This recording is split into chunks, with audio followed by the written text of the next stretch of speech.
All right, here you go, Mark. This is actually a piece of sami steel. It's 3 layers. I was looking for another test piece, but I'll put a point on this. I'm actually going to forge out this one, but I already put the point on it, so I'll show your boys how to put the tip on it.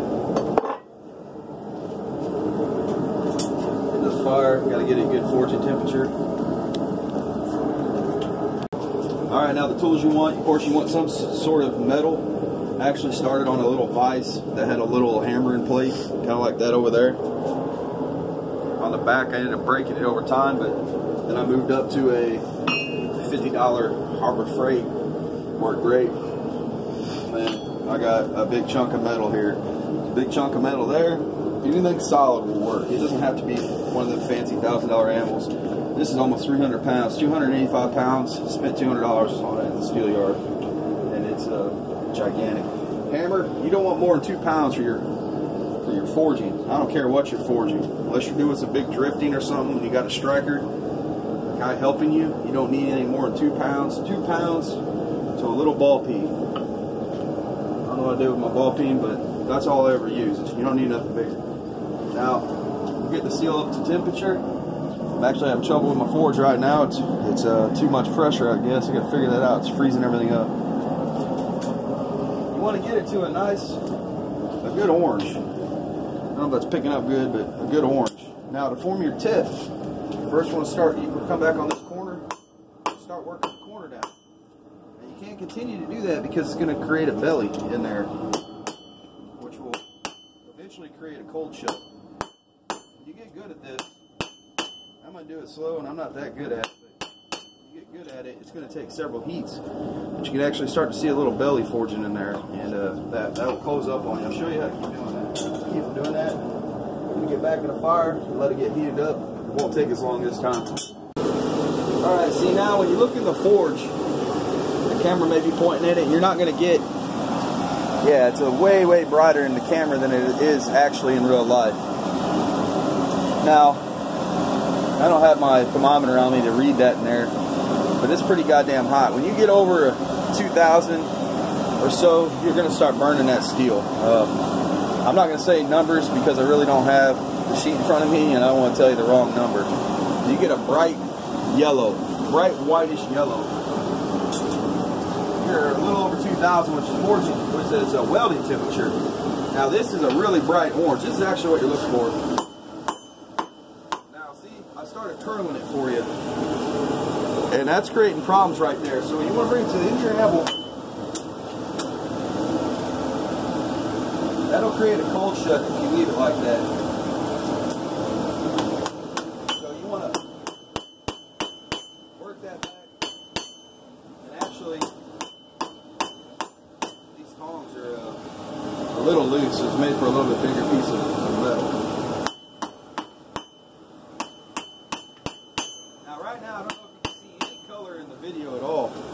But there's a dull cherry red. Let me get down here where it's a little darker. Yeah, there we go. Dull cherry red. When it gets to that, you might want to just go ahead and put it back in. You don't ever want to work steel cold. And whenever you finally see me on Forging Fire, you can see why you don't want to work steel cold. You don't ever want to work steel cold because it'll create stress cracks in your steel. It'll straight break it. And you won't know it until later.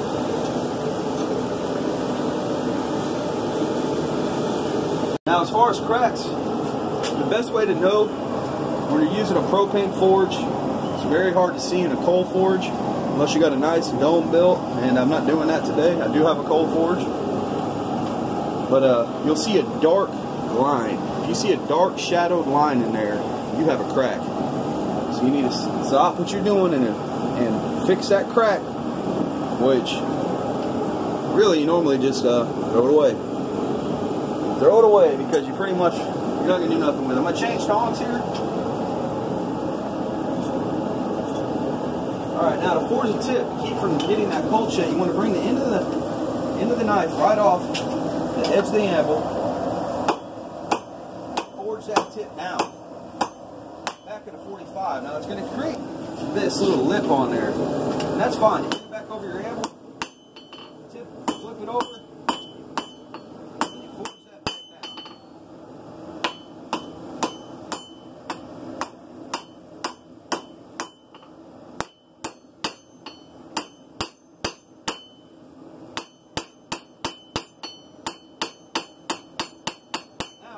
you have something that looks like a knife. Now we're going to continue to work on this because this actually, believe it or not, right here is the back of your knife. That's not your cutting edge. You're going to think that's your cutting edge, but it's not. Let me get this back in the forge. Nope. You're going to think that's your cutting edge, which is the same as this. But again, this is not my cutting edge. This will end up being my cutting edge. You're going to see why. Because when you forge these bevels, I mean, you can see, I mean, that's a 1/4 inch thick piece of metal right there. When I forge this taper, you want a taper coming out towards the point and down towards the tip. Okay? You want that taper going both ways. It's called a distal taper. You want it to head down both ways, this way and this way. It literally makes the knife lighter, more compact, stronger. When you do that, when you taper more on one side than the other, you're literally going to compress the grains on the front edge, which is your blade, and it's going to push the tip around. It's going to push it up and around and make this your top tip arcing back this way. If you don't do this, if you don't work this in and point this down, you'll end up with a U shape so far back it just looks horrible. And I'm going to show you that.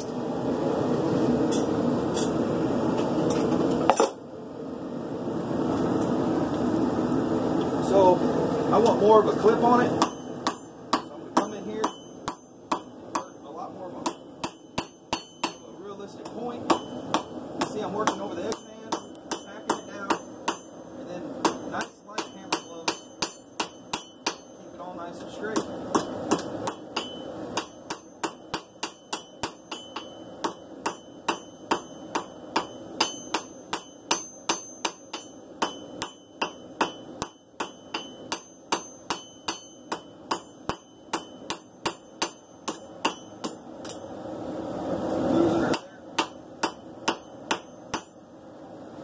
Alright, now, again, this is going to end up being the back of the blade. This will be the front cutting edge of the blade. Now, I want to make this will probably be a little chef's knife, maybe a little drop point hunter, but I really would like to be a kitchen knife. I wanted to make a nice long bowie, or a nice long chopper out of it, but I may not have room. I actually have, on the front of this, I have a tape measure, more or less. And I want it to be a nice long knife. So, I mean, this is going to draw out a lot. I'm actually going to go ahead and make it a 7-inch. Right now, it'll probably draw out to a 9. Now, what you're thinking is, this is a small handle. And, well, you're right. It is a small handle. But that'll compress down. This will be a hidden tang. Whereas this knife here is going to be a full tang knife. And that'll get scales slapped on either side of it like your dad's hunting knife. This will be a hidden tang knife. You can put an antler or any kind of wood you want on it and you won't see that metal. So you just need a nice thin taper. I'm going to show you how to mark that, and then we're going to draw out that.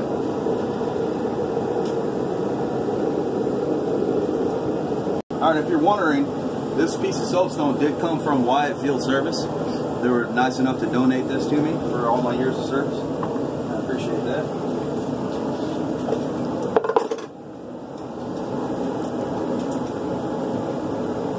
Alright, now, you're literally going to find your soapstone mark. You're going to bring it to the edge of your anvil. You're just going to put a nice little notch in there. That notch is for, it's just for marking. That's all it's for. Another trick that I like to use is, come on, can you see it, man? Yeah. I like to get that notch right up against the edge of my tongs. That way I cannot hit up here into the blade. I'm pretty good with my hammer. I'm pretty good with the hammer blows. But especially when you're starting out. You get that up in there, man, you can't really do no damage to where this is going to be.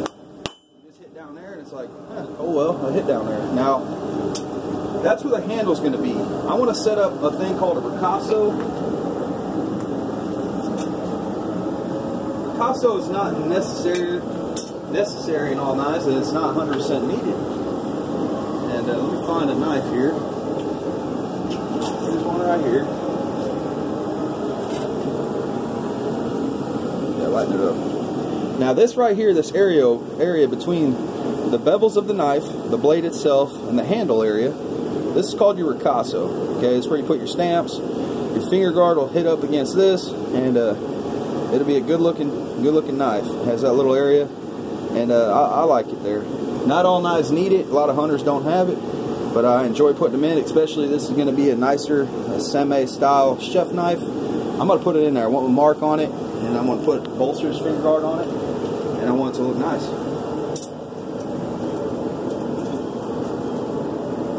So again, what I'll do is I'll come in here. I'm literally just going to notch, give myself about a 1/4 inch of a ricasso. I'm going to notch it, just kind of forge it down a little bit, not going crazy, and then we're going to start working the handle in there again.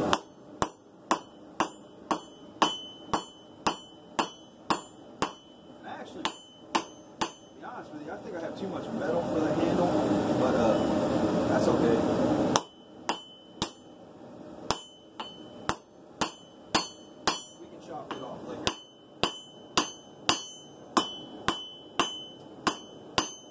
You don't even want to work the handle cold, even though you can, it's not going to hurt nothing. You just don't want to do it. It creates a bad habit. Now that we got those lines kind of set up, we're going to set the bevel into it. The shoulders of our bevels, the plunge lines if you will, we're going to go ahead and set them up. What we're going to do is, I'll show you on this cold knife, you're literally, now this has got the handle, and I'm going to put a ricasso on this one as well. So what will happen in here, right here, you want this bevel to start. You want it to be the same on both sides. So what I'll do is, I'll come to the anvil here. Now literally, will hit my hammer directly down right here. Glancing blows. You don't want to smash this whole thing. You want the thickness of the back to stay. Draw at the front. That's what will create the arc. You want to do it at a 45, or not a 45, whatever you want your plunge lines to be. That's a little steep. But you'll put them in there, and you'll literally inset them with the anvil itself. You want to get it as close to forged to shape as possible, and that's what I like to do. Right now, okay, so right there, and then I'm going to start hammering her down, and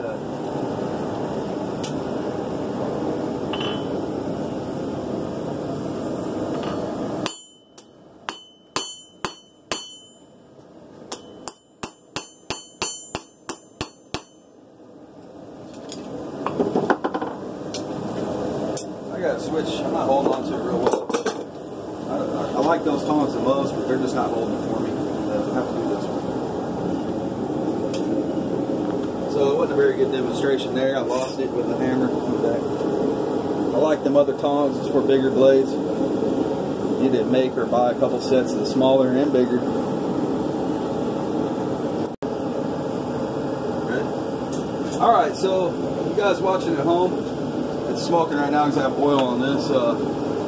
Well, I completely did this one backwards, so I'm actually going to stop on this one. I told you this was the back of the blade, and realistically I made it the front of the blade because I put the ricasso in the plunge lines and everything I'm trying to do.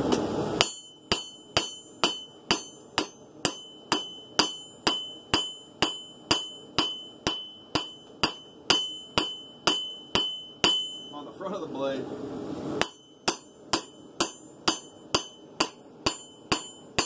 Right there, just putting in that little bit of bevel, you can already see it's starting to curve drastically to the back, and that's incorrect. But I can fix that, and I'll show you right now. Alright, I'm not going to stop on this one because, well, it's not a dead blade yet. I mean, unless you burn it, burn the carbon, just burn the blade, the blade's not ready. That right now. Alright, now it looks like the way it did before. I forged that tip back around just when I work the bevels. Start pulling.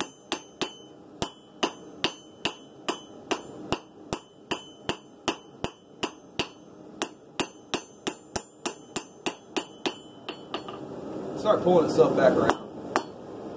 Right here, I'm actually not hitting straight down. I'm kind of glancing off the animal. Trying to give a little sharper point. And back of that now, you see a lump right here. That blade, this steel is not cut straight, so when you forge it, you really want it all to be the same. If you got a thicker spot, we'll grind that out later. You don't want that in your blade. Just straighten it all out a little bit later. But I'll start working the bevel. I'll get this point on it, and I'll move forward from there. Really should wear gloves. Shit gets real hot. Have a bucket of water.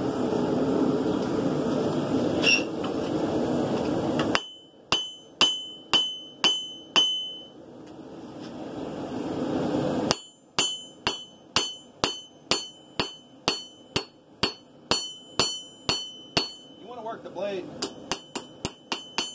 sections. You don't have to work the whole thing at one time. The section I was working right there, I don't know if you can see it in there, but you can start to see that line forming. Brighten it up, you see it? You see it? A little bit. Here, let me get down in the sun. Come on out here. You see it now?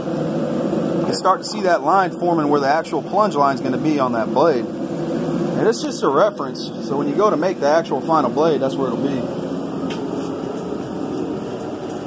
There's also a hump forming in the back of that. You need to take care of that. You don't want, all blades should be streamlined. Yeah, all blades should be streamlined. Again, this is your Casso area. This is just drop point. But if you look down the back of this thing, let me step out a little bit. Step out. Get the whole knife in there. Got it? Yeah. It's one nice flow. There's no little kink here or there or anything like that. It's a nice flow. You don't want this to be kinked up or this to be kinked up or anything like that. You don't want nothing to break your eye. You want it to continue from one point to the other. Nice flow. So if you look at it, I got a little kink right here. So you want to go ahead and work it out and get that out. So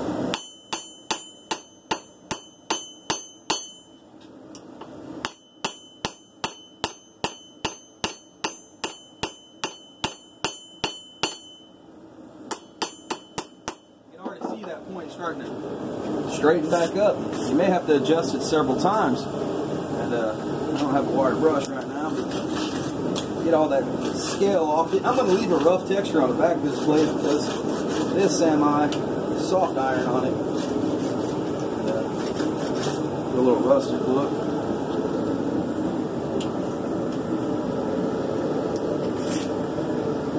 Now you want to practice with a piece of junk anvil. Come here and check this out. All these marks in here on the face. This is what happens when you let people use it that don't quite know what they're doing. Now this is soft steel. This is just regular A30, steel, carbon steel. Nothing special about it. It will dent. So if you hit at an angle with your hammers or you put your tongs up on here, it's going to leave an indentation. The railroad track won't do it as bad. That's very tough steel, but it will do it. So you got to practice your hammer blows.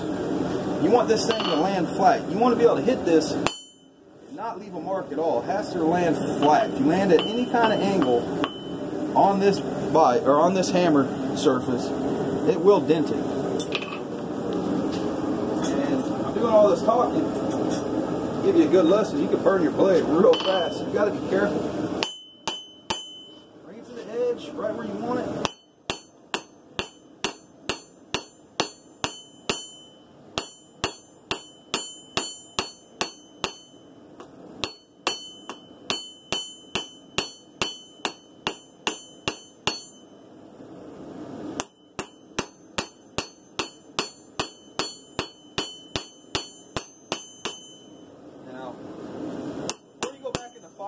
I would suggest real nice light hammer blows just to straighten everything out. I'm not saying pound on it, hit it when it's cold, nothing like that.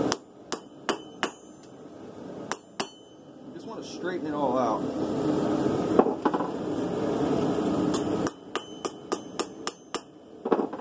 Get it back in there. I'm actually put it in the opposite direction. So I want to start drawing it, really drawing it out. And I want to just get certain areas hot and start working it, not the whole blade. Alright, now let's give me a second here. Pretty sure, I'm almost positive you guys live in Arkansas. Mark lives up there in the old mountains of Arkansas. That is where the American Bladesmith Society is founded. That's where their school is in Texarkana.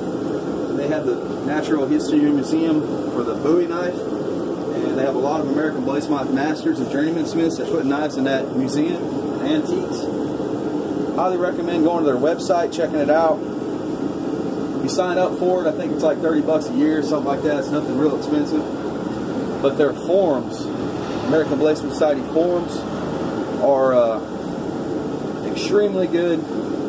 Their DVDs are very long, very informative. Some guys can talk about heat treating for 3 hours, and it's great. Here's my ball peen.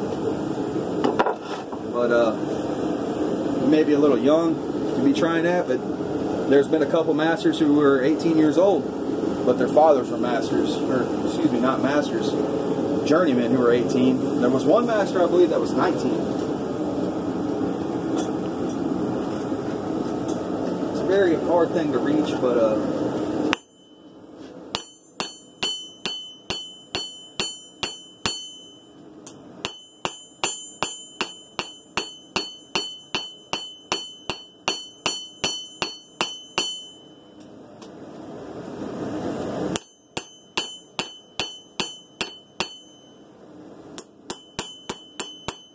see that piece I forged out on that, the length, the width of it, and I want to carry that all the way down the blade. I want that width to be all the way down, bring this tip around, and then I'll work on this area right there. Thing is, right now I've got one burner on, so I can move my blade underneath where I want to heat. Before I had two to get the forge hot. I don't need both burning.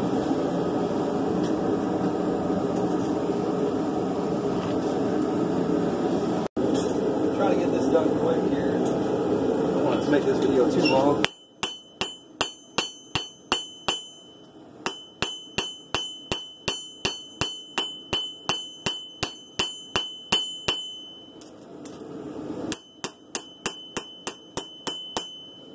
You see it's getting that bad belly the wrong way, and we're going to fix that in a little bit.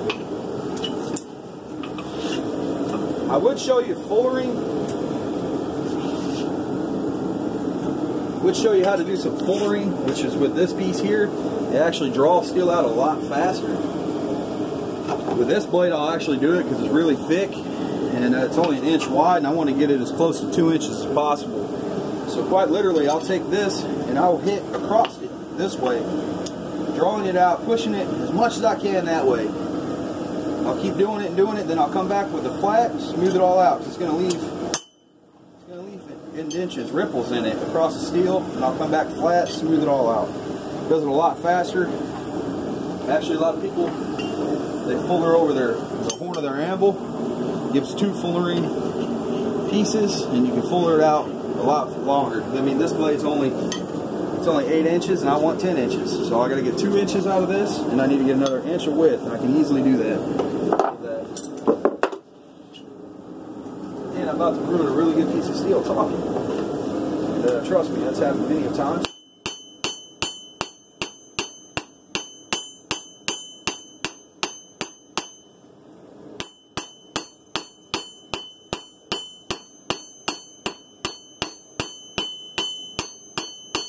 I'm purposefully, right now, putting that arc in it. Show you what not to do and how to fix it. You do not want to do that. You don't want to leave it in there, at least. I'll go ahead and fix it right now. You want to heat up the whole blade for this one. We're going to do what you call an anvil smack. Several different ways you can do this. You can actually use a piece of wood. A lot of people use baseball bats. What I'm going to do is, I'm going to come along this. I don't like doing this side of my back to the forge, but feel that heat on my back. Nice little anvil smack. Really hot looking.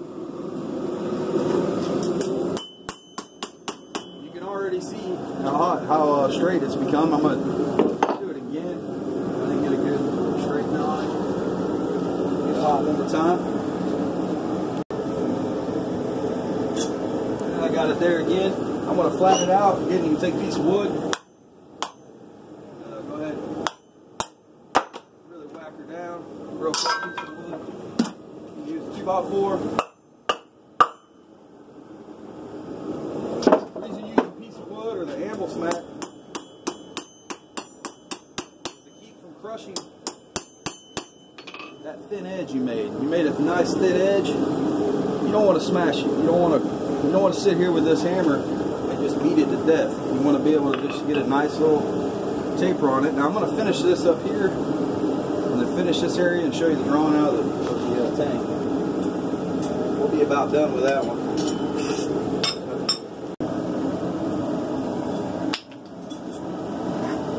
Alright, nice and hot. I want to work. Yeah, these are on the edge. I'm over exaggerating my arm so you see what I'm doing. They're glancing blows.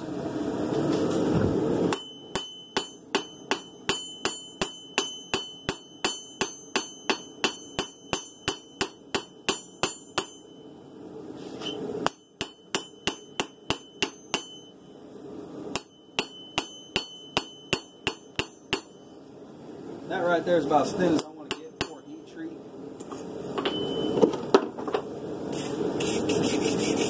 My cameraman found my wire brush.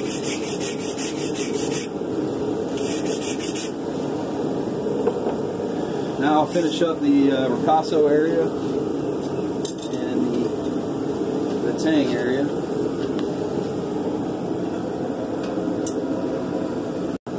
Alright, so let's get